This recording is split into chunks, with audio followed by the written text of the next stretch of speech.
En época de pandemia decir que el trabajo ya no es lo que era es bastante evidente, ¿no? Muchas cosas ya no son lo que eran.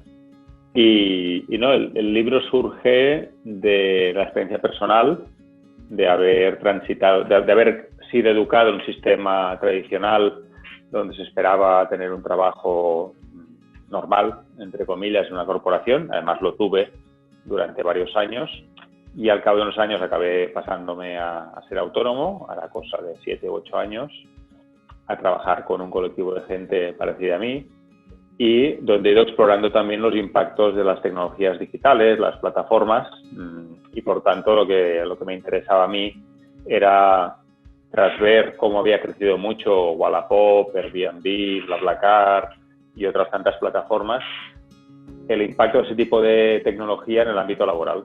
Y ahí fue cuando empecé a explorar y a intentar comprender, bueno, qué impactos positivos y no tan positivos tenía ese tipo de organización del trabajo y dónde estaba ocurriendo, qué país está evolucionando más, y bueno, ahí fue la punta de lanza. Venimos de una narrativa donde nuestros padres, ¿no?, entraban a trabajar en la fábrica, el hospital, la tienda, donde fuera, y esperaban una continuidad laboral durante unas cuantas décadas, una relación duradera entre el empleado y el empleador. Ahora eso ya no es verdad. El 90% de los contratos firmados en España el año pasado fueron de carácter temporal, con una duración media de 48 días. Por tanto, para cada vez más millones de trabajadores, la vida laboral ya no es ese arco continuo, sino que es una fragmentación, una continuación de contratos, a veces con el mismo empleador, a veces con distintos empleadores. Y es un poco lo que intento explicar en el libro.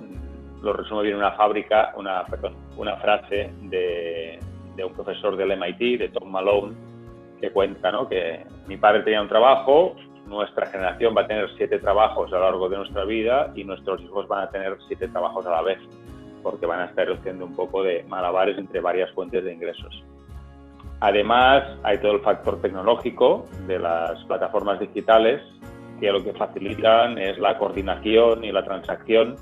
Por tanto, las empresas cada vez están usando más recursos externos porque cada vez es más fácil acceder a estos recursos externos. Con lo que hay varias fuerzas, varias señales que indican que vamos a un mercado laboral más fragmentado. Y eso lleva, por igual, retos y oportunidades.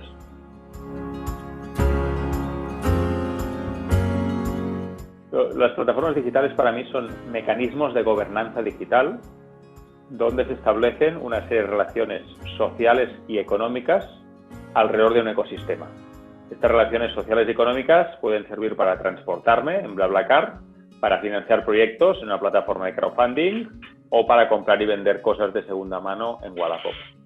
Esas mismas relaciones sociales y económicas también pueden servir para que las empresas encuentren a trabajadores y los trabajadores encuentren oportunidades también. Y estas plataformas digitales al final se convierten en los mecanismos que definen y que a la vez dictan también qué se puede hacer y qué no se puede hacer. Al final una plataforma es como un pequeño país. Cuando aceptas los términos y condiciones de una plataforma, tú estás firmando, aunque sin saberlo, una especie de constitución donde en función del tipo de plataforma, que sea más cooperativa o más capitalista, tendrás modelos de gobernanza, modelos económicos, y tú simplemente estás aceptando eso. No es lo mismo el modelo que propone Airbnb que el modelo que propone intercambio de casas, que el modelo que propone el Couchsurfing, por ejemplo, alojamiento gratuito, ¿no? Por tanto, cuando te das de alta en una plataforma, aceptas ser ciudadano de ese pequeño país. Lo mismo ocurre en las plataformas laborales, ¿no? Cada plataforma es como un pequeño país donde se definen en base a algoritmos pues, qué se puede hacer y qué no se puede hacer. Y hay un ámbito muy concreto que es importante destacar, que es que estos algoritmos se convierten en ley, ¿no? El código es ley, es una frase más o menos bastante conocida, y en este ámbito también. Aquello que te permite hacer la plataforma se convierte en una especie de ley, pero es una ley física, no es una ley humana, en plan de no matarás, y si matas, por lo que sea, puedes matar y vas a la cárcel. No, es más una ley tipo la gravedad. No puedes escaparte de la ley de la gravedad. Cuando estás sujeto a los designios de un algoritmo, ese se convierte en una especie de ley física. Y en algo tan importante como el trabajo de las personas, es muy importante que inspeccionemos en detalle los impactos que tienen estos algoritmos.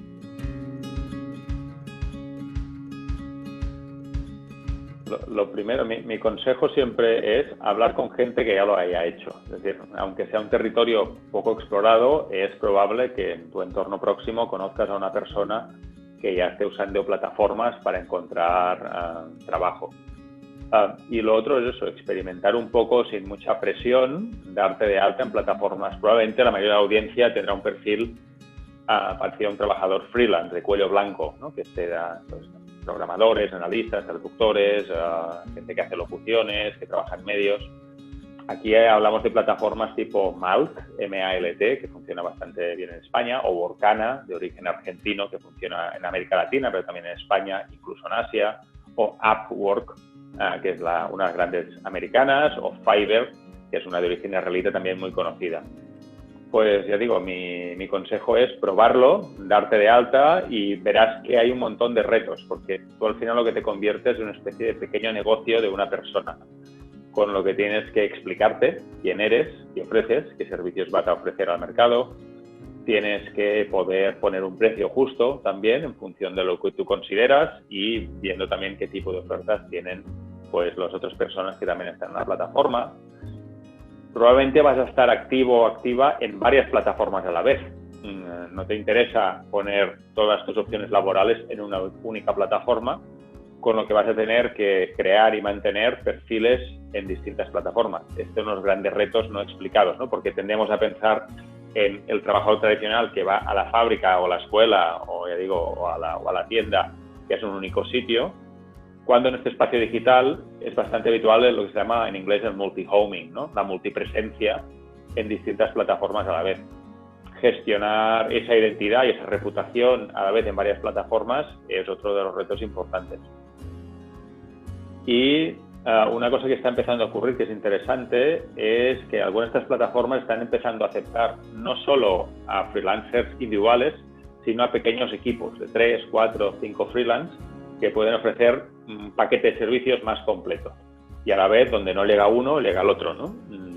Y ese es otro de mis consejos también, que busques compañeros y compañeras de viaje y sea porque sois muchos del mismo tipo, es decir, somos 7 programadores que sabemos de inteligencia artificial, por tanto en el mercado el peso de 7 respecto al peso de 1 tiene más valor y podemos tomar proyectos más complejos. O también nos podemos unir por complementariedad. Si queremos ofrecer algo parecido a una agencia de comunicación, necesitamos gente que sea buena en copy de textos, que sea buena diseñando, que sea bueno en redes sociales, que sea bueno haciendo vídeos. Y ese conjunto de habilidades hace que podamos aportar mayor valor al mercado también. O nos podemos juntar por afinidad de valores. Resulta que a todos nos gusta mucho el ámbito de la sostenibilidad. Uno vendrá la ingeniería, otro vendrá la comunicación, ¿no? Pero todos vamos a ir en proyectos en pro de la sostenibilidad. Pues ese es mi segundo consejo también, es buscar estas tribus, y pueden ser múltiples, puede estar en varias de estas áreas.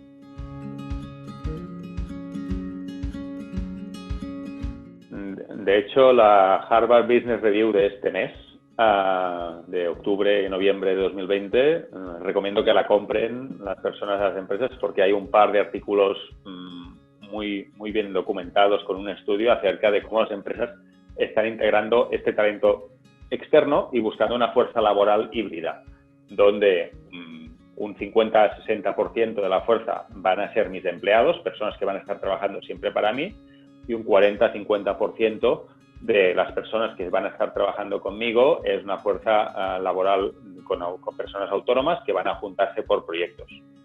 Eso requiere de una estrategia, es decir, eso no ocurre solo. Por ahora el uso que está dando estas plataformas y este tipo de manera de trabajar es muy bajo demanda, casual.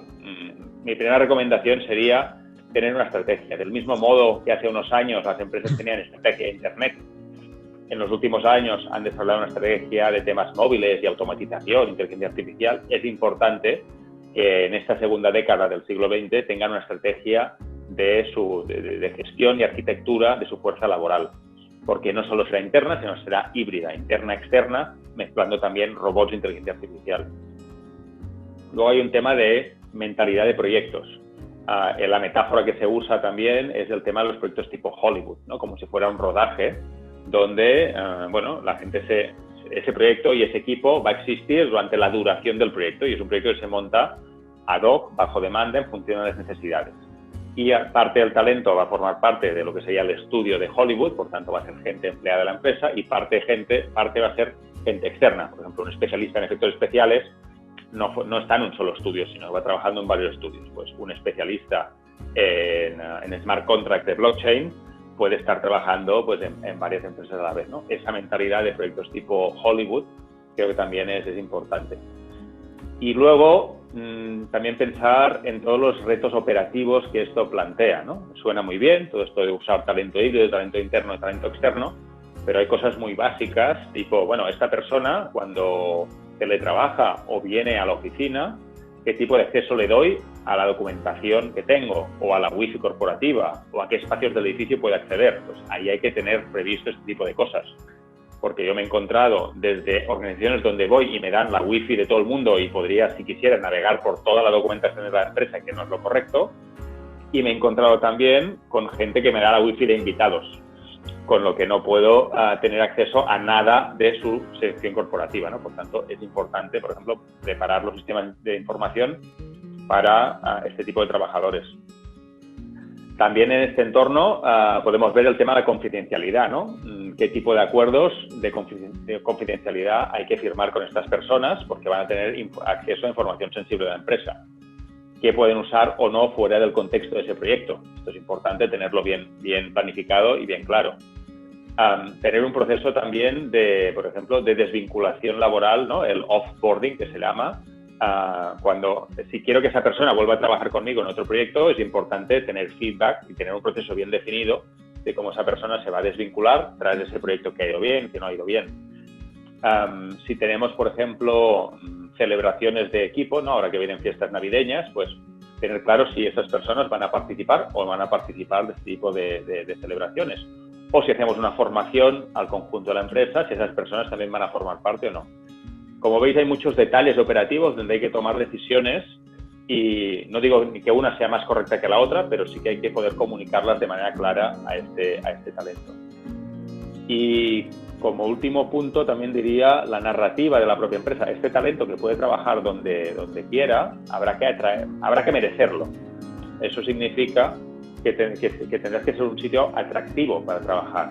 Porque tu misión como empresa es una misión que va más allá de hacer dinero para los accionistas, probablemente tendrá una misión social, donde se buscan nuevas modalidades de trabajo con flexibilidad, donde hay un espacio de trabajo humano, donde se reconoce la contribución, donde hay diversidad, donde el aprendizaje es lo principal, ¿no? Esta narrativa, esto hay que comunicarlo bien hacia afuera, tanto hacia adentro como hacia afuera, para que este talento quiera trabajar contigo.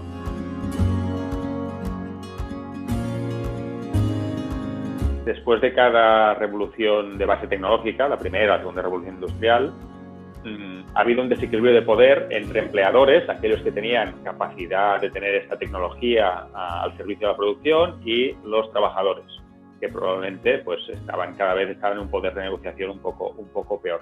Para rebalancear este desequilibrio de poder entre empleadores y empleados es donde entra varios mecanismos. Uno de ellos es la organización colectiva de los trabajadores, sea en formato sindical o neosindical o gremial, ¿no? Para tener más peso en esta ecuación hay que ser más. Eso es un primer punto. Y pensar también en nuevas formas de organización y representación colectiva, no solo la forma sindical tradicional, que tiene un rol, pero no creo que sea la única en este entorno en el que nos vamos a mover. Y luego hay toda la parte de la regulación, por tanto, la regulación laboral hay que actualizarla también para evitar abusos de posición dominante en este caso y ver que en un entorno de fragmentación laboral pues hay que poder proteger bien a estas personas trabajadoras que probablemente van a estar en una situación de una posición de negociación bastante débil. Por tanto, necesitamos que ese contrato, esos derechos laborales, también los derechos digitales, por ese lado también es importante porque hablamos mucho de tecnología, vayan evolucionando con las plataformas y con nuestros modos de trabajo. Y finalmente hay todos los sistemas de protección social que fueron diseñados pues después de la Segunda Guerra Mundial, ¿no? Con el crack del 29, el New Deal americano. Esta es aún una metáfora que tenemos que modeliza y está pensado para el trabajo tradicional y estándar. Un ejemplo muy claro es el sistema de desempleo. Es decir, el sistema de desempleo está pensado cuando pierdo todos mis ingresos, ¿no? Es decir, si soy un empleado, tengo un salario, tengo una única fuente de ingresos. Si pierdo ese empleo, me quedo a cero, se activa el mecanismo de protección de desempleo en sociedades como la nuestra. Si ya pensamos que la gente va a tener varias fuentes de ingresos, esa persona no va a estar desempleada, pero va a tener inestabilidad de ingresos. Por tanto, ¿qué mecanismos podemos desarrollar para estabilizar esos ingresos, ¿no? Del mismo modo que ahora, durante el COVID, los autónomos españoles han podido demostrar que han perdido un porcentaje fuerte de sus ingresos y el Estado ha tenido una ayuda, sino cómo vamos a estabilizar los ingresos de esta gente que ha perdido ingresos, ¿no? Pues bueno, esto significa que tenemos que ir evolucionando la protección social. También una mayor portabilidad, ¿no? Por ejemplo, la reputación, que no esté en una sola plataforma. Antes hablaba del tema de que voy a estar activo en varias plataformas. Esos datos deben pertenecer al trabajador. Además, con la ley del GDPR, pues ya realmente pertenece al trabajador, pero el Estado debería trabajar en pro de algún tipo de estándar tecnológico que facilite la obtención de esos datos y, si es necesario, la portabilidad, la transferibilidad entre plataformas de este tipo de datos. Por tanto, esto es esta mezcla. Y luego, además, dentro del contrato social hay toda la parte formativa también, ¿no? Es decir, la escuela se modelizó para tener personas que fueran buenos trabajadores en la fábrica. Y seguimos con ese esquema en la mayoría de escenarios. Hay que actualizar también ese tipo de modelos de aprendizaje. Primero, para preparar a las personas para una vida laboral que no es ir a la fábrica a apretar tornillos, sino que estamos haciendo otro tipo de trabajos y probablemente vamos a hacer varios a la vez. Y luego, para entender que la formación va a durar toda la vida. También parte de este contrato laboral del contrato social es que voy a estar aprendiendo durante toda la vida. Por tanto, trabajar y aprender debería ser incluso la misma cosa. Evidentemente, como estamos introduciendo muchísima tecnología en el entorno laboral, mucha tecnología digital. Primero hay un concepto que me gusta mucho explicar de un filósofo francés, se llama Paul Virilio, que habla del accidente integral. Y nos dice que cualquier tecnología que inventamos, al mismo momento que inventamos la tecnología, inventamos su accidente. Y lo ponía con un par de ejemplos muy claros. Y decía, quien inventó el barco, inventó el hundimiento, justo al mismo momento. Quien inventó el coche, inventó el accidente de coche, justo al mismo momento. Quien inventó una plataforma digital laboral, está inventando los accidentes de plataformas laborales digitales al mismo momento. Por tanto, es importante reconocer esa doble naturaleza de estas buenas ideas, de estas plataformas que estamos desplegando. Y luego, comparado con otros entornos de de innovación, como puede ser desplegar motocicletas o patinetes en la calle, que ya es una innovación, pero no afecta al centro, afecta a la movilidad de las personas, pero no afecta a algo tan central como su vida laboral. En un entorno tan importante como la vida laboral de las personas, su identidad, su capacidad de generar ingresos, su encaje social, porque al final es lo que nos ofrece el trabajo, es importante que tengamos un estándar ético muy elevado acerca del despliegue y el uso de estas tecnologías. También haciendo un paralelismo que sea familiar, ahora estamos viendo cómo hay esta carrera con las vacunas, ¿no? Ninguna vacuna ha sido desplegada a escala masiva sin toda la fase 1, fase 2, fase 3, las pruebas. Vamos a hacerlo, hay un plan de despliegue. No digo de llegar a ese nivel de proceso tan elaborado, probablemente para desplegar una plataforma, pero sí poder medir los impactos de estas tecnologías y ser conscientes en qué momento hay que corregir, si es necesario, mediante regulación externa o algún otros mecanismos, los impactos. Por tanto, tenemos que buscar este despliegue. Y por suerte diría que a través del trabajo que hace la Fundación, con el Foro y otras fundaciones en España y en otros sitios, está habiendo esta crítica constructiva a la tecnología que hace 5 o 6 años atrás no existía. Creo que somos más conscientes de estos riesgos, también por todos los escándalos que ha habido pues, con las Big Tech, con lo que este discurso que hace 5 o 6 años hubiera parecido anti-innovación, ahora es más bien recibido.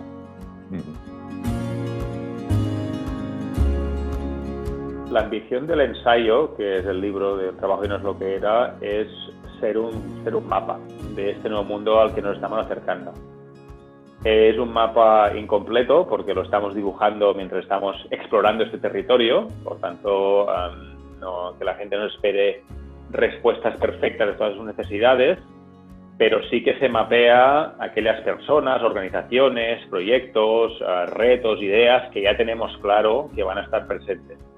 Por tanto, al igual que un mapa, se convierte en un espacio de consulta, ¿no? Por tanto, estas personas que están iniciando este camino, es mejor tener un mapa, aunque no sea el mapa perfecto, que tampoco lo pretende, pues es un mapa de consulta, de acompañamiento, porque van a surgir muchas dudas. Este nuevo escenario laboral, en algo tan central como el trabajo, suscita muchos miedos, suscita muchas dudas.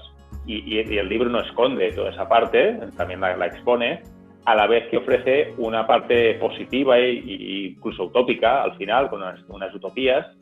Es decir, bueno, teníamos como muy idealizado el modelo de trabajo tradicional como si fuera lo mejor del mundo, cuando el 80% de la gente odia los lunes, el 70% está desmotivada en las empresas y el 60% no recomendaría a un amigo que fuera a trabajar en su empresa. Por tanto, reconozcamos que la manera tradicional de trabajar tampoco es la ideal y que estamos en un impasse, estamos en un momento de posibilidad de explorar otras maneras de trabajar que, si las orientamos bien, pueden llevarnos a caminos interesantes y más ricos para una buena cantidad de trabajadores.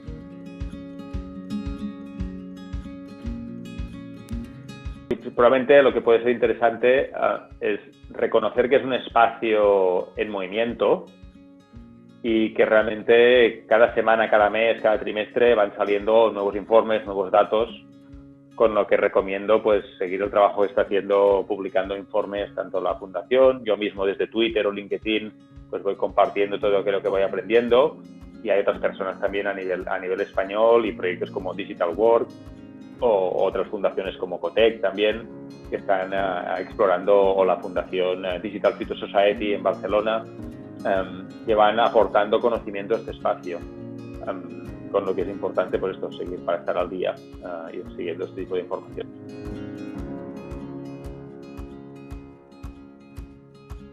Pues ya digo, la parte final del libro, hay estas siete utopías, y puede que un poco la más particular y la más rara es la primera, donde reclamo la necesidad o deseo la necesidad de que podamos tener y usemos el lenguaje adecuado para describir estos futuros del trabajo deseables para todos y para todas. Porque a veces, incluso en el desarrollo del libro, he tenido que usar palabras en inglés o algunas cosas en francés o neologismos, a veces como neosindicato o post-COVID o cosas de estas que son definiciones un poco vagas. Con lo que creo que estamos en un proceso donde será necesario también innovar en el propio lenguaje que vamos a usar para describir ese futuro de trabajo que es deseable y luego orientarnos hacia él.